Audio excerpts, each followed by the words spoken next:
আজকে the most important class M2 is to R2 was to were to একদম example সহকারে বুঝিয়ে দেব ইনশাআল্লাহ, সাথেই থাকুন। M2 is to R2 was to were to এটা মানে হচ্ছে করতে হয় বা হচ্ছে যেতে হয়, বা যেতে হয়েছিল, করতে হয়েছিল, এইসব কিছু বোঝায়। Example, I am to attend the meeting tomorrow। আমাকে আগামীকাল মিটিংয়ে উপস্থিত হতে হয়। আচ্ছা, আমাকে ভাত খেতে হয়, আমাকে স্কুলে যেতে হয়, আমাকে ঘুমাতে হয়, ঠিক আছে, আমাকে মাছ ধরতে হয়, আমাকে অফিসে যেতে হয়, স্কুলে যেতে হয়, মাদ্রাসায় যেতে হয়, আমাকে ফোন কিনতে হয়, আমাকে ফেসবুক চালাতে হয়, ঠিক আছে। এই ধরনের সেন্টেন্স হাজার হাজার সেন্টেন্স আছে। তো এই ধরনের সেন্টেন্সগুলো জাস্ট সাবজেক্ট প্লাস M2, তারপর মূল ভার্ব প্লাস অবজেক্ট। আমাকে বাজার যেতে হয়, I am two go to বাজার। আমাকে শপিং মলে যেতে হয় প্রতিদিন, I am two go to shopping mall every single day, ঠিক আছে। ইজ টু দিয়ে তাকে স্কুলে যেতে হয়, he is two go to school. তাকে ঘুমাতে হয় প্রতিদিন দুপুরবেলা, তো he is to sleep at noon every single day. নুন মানে দুপুর, এটা মনে রাখবেন, নুন। আর টু মানে কি, আর টু হচ্ছে থার্ড পারসন প্লুরাল ফর্ম যখন হয় তখন আর টু ব্যবহার হবে। যেমন, তাদের প্রতিদিন দুপুরবেলা সাঁতার কাটতে হয় নদীতে। আচ্ছা, আমরা ছোট করে একটু বলে দেই, তাদেরকে সাঁতার কাটতে হয়, দে আর টু সুইম। কোথায়? In the river. কখন? অ্যাট নুন।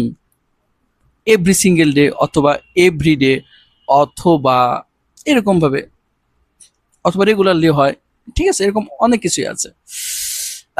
ওয়াজ টু করতে হয়েছিল, যেতে হয়েছিল, এমনটা। যেমন রহিমকে রহিমকে রহিমকে কি হবে, পড়তে হয়, প্রতিদিন 2 ঘন্টা করে পড়তে হয়। রহিম ওয়াজ টু স্টাডি, এখানে কিন্তু রিড হবে না।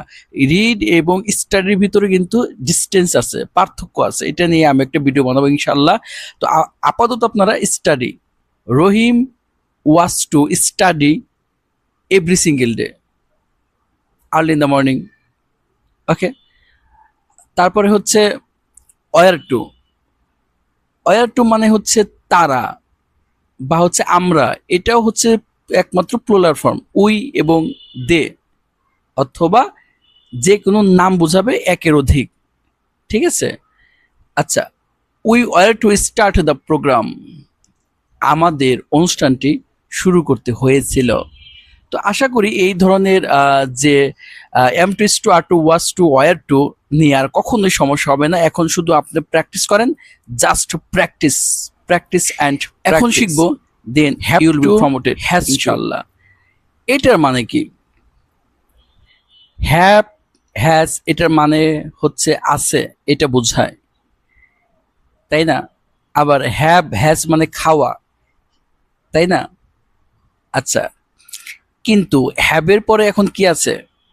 হ্যাভ এর পরে টু আছে, হ্যাজ এর পরে টু আছে।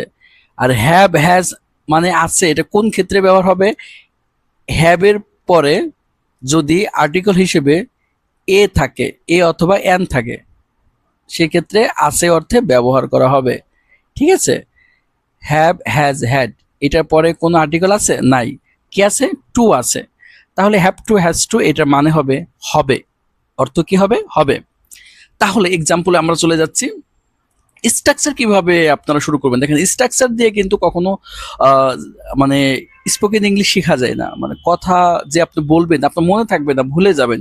এটা হচ্ছে প্র্যাকটিস করতে হবে এক্সাম্পল দিয়ে দিয়ে।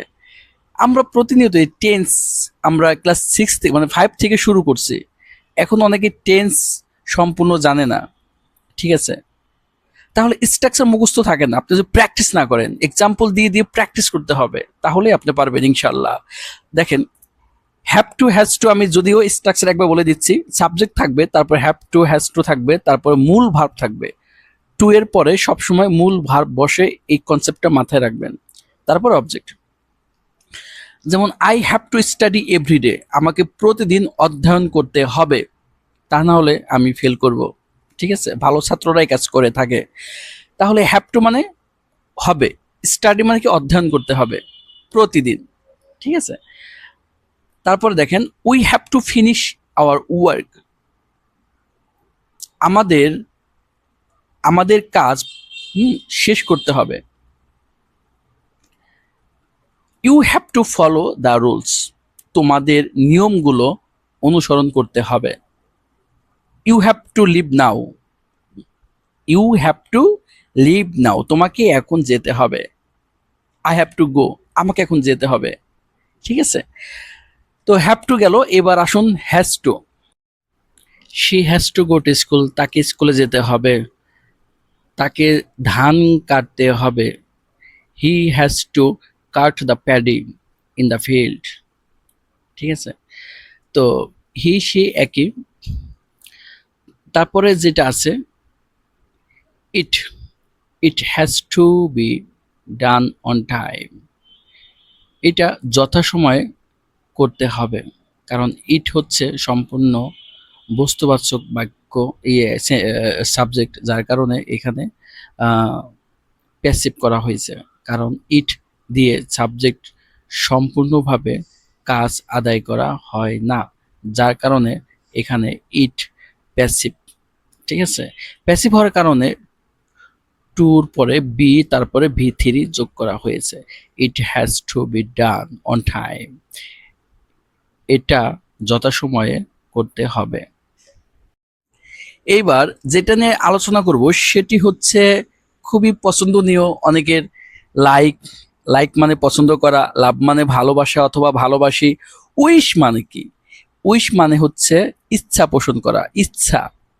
ঠিক আছে, তাহলে এগুলোর পরে যদি টু বসে সেগুলো সাধারণত ইনফিনিটিভ ফর্ম হয়ে থাকে অথবা সেমি মডেল ভার্ব।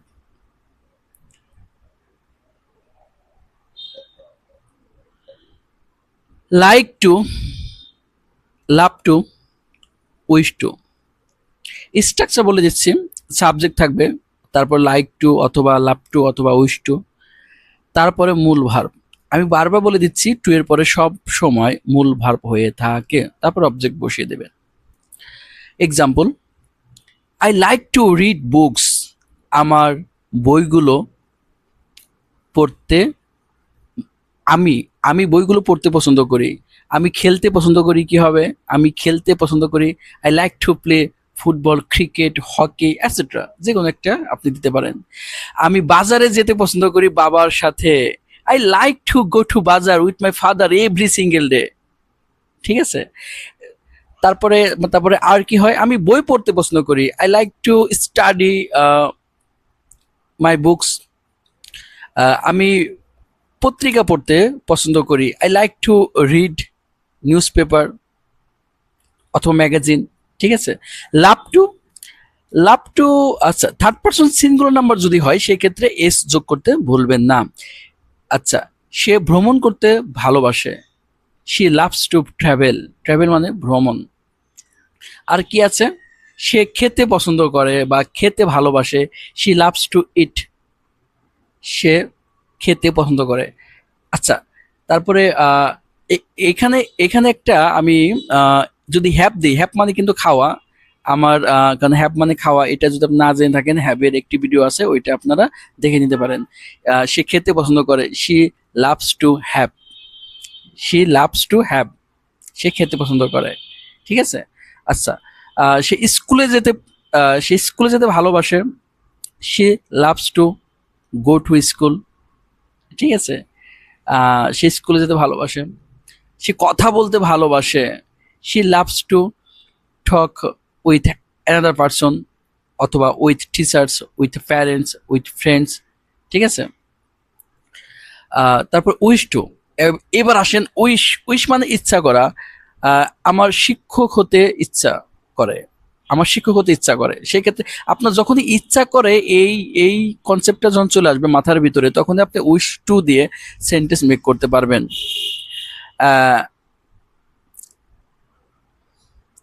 আমার আমার বাজারে যেতে ইচ্ছে করে, I wish to go to bazaar. আমার প্রতিদিন শপিং মলে যেতে ইচ্ছা করে, I wish to go to shopping mall everyday. তারপরে ধরেন আমার ফোন চালাতে ইচ্ছে করে, আমার মোবাইল ফোন চালাতে ইচ্ছে করে, I use sorry I wish to use, এখানে ইউজ হবে কারণ এখানে ফোন চালানো, ইউজ হবে I wish to use mobile phone. তারপরে হচ্ছে আর আর কি আছে, আমার ঘোড়া চালাতে ইচ্ছা করে, ঘোড়া ঘোড়া চালাতে ইচ্ছা করে, এক্ষেত্রে কি হবে? তো এরকম অনেক হাজার হাজার সেন্টেন্স আছে। আমার মোটরসাইকেল চালাতে ইচ্ছে করে, আমার